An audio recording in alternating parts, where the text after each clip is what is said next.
കുറേ കാലമായിട്ട് കേൾക്കുന്നതാണ് ഈ വൈകുന്നേരം ചായ കുടിക്കാൻ ബോംബെ റെസ്റ്റോറൻറ്റ് പോവാം, ബോംബെ റെസ്റ്റോറൻറ്റ്. അപ്പോൾ ഇന്നാണ് അതിനുള്ള സമയമായത്. നമ്മൾ കോഴിക്കോട് ബീച്ചിൽ പോയതായിരുന്നു. അപ്പോൾ പെട്ടെന്ന് ചായ കുടിക്കാൻ തോന്നിയപ്പം നേരെ വിട്ടു.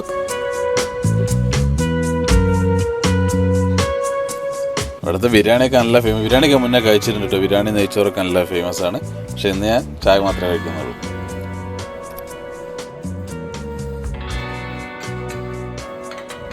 ഞാൻ 2 ചായം പറഞ്ഞിട്ട് പിന്നെ ഒരു പഴം നിറച്ചത്, പിന്നെ ഒരു സമൂസ, ഒരു ചിക്കൻ കട്ട്ലറ്റ് ഒക്കെയാണ് പറഞ്ഞത് കേട്ടോ.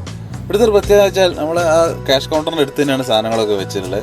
അപ്പോൾ നമുക്ക് നോക്കിയിട്ട് ഓർഡർ കൊടുക്കുക. അതൊരു നല്ല കാര്യമായിട്ട് എനിക്ക് തോന്നിയിട്ട്. പല ഹോട്ടലുകളും ഇല്ലാത്തൊരു സൗകര്യം ഇല്ലാതെ നമുക്ക് ആവശ്യമുള്ള സാധനം റേറ്റൊക്കെ ആയതുകൊണ്ട് നോക്കി സാധനം നോക്കി നമുക്ക് ഓർഡർ കൊടുക്കുക. അപ്പോൾ നല്ല പഴം നിറച്ച് തന്നെ ടേസ്റ്റ് ചെയ്തോട്ടെ. കുറേ പേര് പറഞ്ഞു കേട്ടിട്ടുണ്ട് നല്ല ടേസ്റ്റാണ് വൈകുന്നേരം അവിടെ. കൊള്ളാം കേട്ടോ. അതിനുള്ളത് ആ ഫില്ലിംഗ് ഒക്കെ നല്ല രസമുണ്ട്. സ്പെഷ്യൽ പഴം നിറച്ചതാണ് ഇപ്പോൾ പറഞ്ഞത്. എൻ്റെ പേര് പറഞ്ഞു ചോദിച്ചോ. സാധനം അടിപൊളി കേട്ടോ. പിന്നെ ചിക്കൻ കട്ട്ലറ്റ് പറഞ്ഞിട്ടുണ്ട്, മട്ട സമൂസ പറഞ്ഞിട്ടുണ്ട്. ചിക്കൻ കട്ട്ലറ്റിൻ്റെ മുകളിലൊരു സാധനമൊക്കെ ആയിട്ട് കഴിച്ചോട്ടെ. സാധനം കൊള്ളാം. പിന്നെ മട്ടൻ കട്ട്ലറ്റും സാധനം അടിപൊളി കേട്ടോ. ഞാൻ ആദ്യം മട്ടൻ കട്ട്ലറ്റിനൊക്കെ കുറേ റേറ്റ് പ്രതീക്ഷിച്ചു. ഭയങ്കര വില ഉണ്ടാവും. പക്ഷെ ഇതൊക്കെ വളരെ വിലക്കുറവാണ് കേട്ടോ. അങ്ങനെ വേണമെങ്കിൽ പറയാം.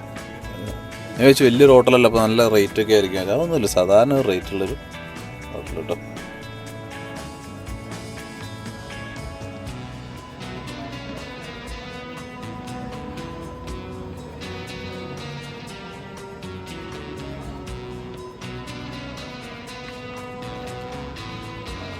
നമ്മളെ ബില്ല് വരുന്നില്ല, റേറ്റ് കാണിച്ചു. നേരത്തെ പറഞ്ഞല്ലോ റേറ്റൊക്കെ ഒരു നോർമൽ റേറ്റ് ആയിട്ട് എനിക്ക് തോന്നിയിട്ടുള്ളൂ.